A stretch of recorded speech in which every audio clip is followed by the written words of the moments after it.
মানুষ এই কাজটা করছে? কোনো প্রমাণ নেই, মানে কোনো কিছু প্রমাণ ছাড়াই কি এই কাজটা নিরপরাধ, আপনারা নিরপরাধ মানুষের উপর এভাবে রোলার চালাইছে।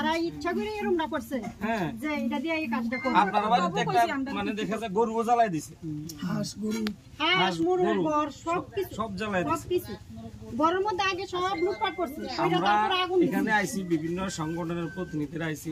আমরা মানবতা বিরোধী কোন কাজকে আমরা এটার বিরুদ্ধে, আমরা মানবতাহীন কাজের বিপক্ষে, আমরা মানবতার কথা বলি।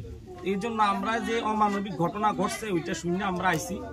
তো আসলে আমরাও চাই যে আমার মনে করেন প্রত্যেকটা ধর্মের একটা এই যে আস্থা আছে, যে কালী মাতার যে মানে মূর্তি ভাঙছে ওই অভিযোগে সাধারণ মানুষের উপর যে অত্যাচার চলছে এটা মানবতা বিরোধী।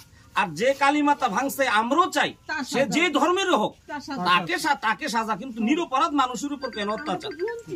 হ্যাঁ, নিরপরাধ মানুষের কেন অত্যাচার ওইটা শুনে আমরা আইছি। আমরা আপনাদের পাশে আছি।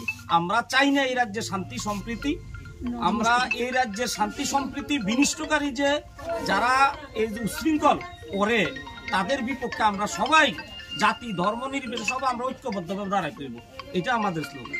আমরা চাই না কোনো ধর্মীয় এখানে এদান হোক, ঠিক আছে? আর আমাদের পক্ষ থেকে আপনাদের কথা শুনিয়া আমাদের পক্ষ থেকে কিছু ত্রাণ সামগ্রী নিয়ে এসেছি আপনাদের। এখন এগুলা কিভাবে দিলে ভালো হইবে? এই যে এখানে কত ফ্যামিলির যে মানে যারা বেশি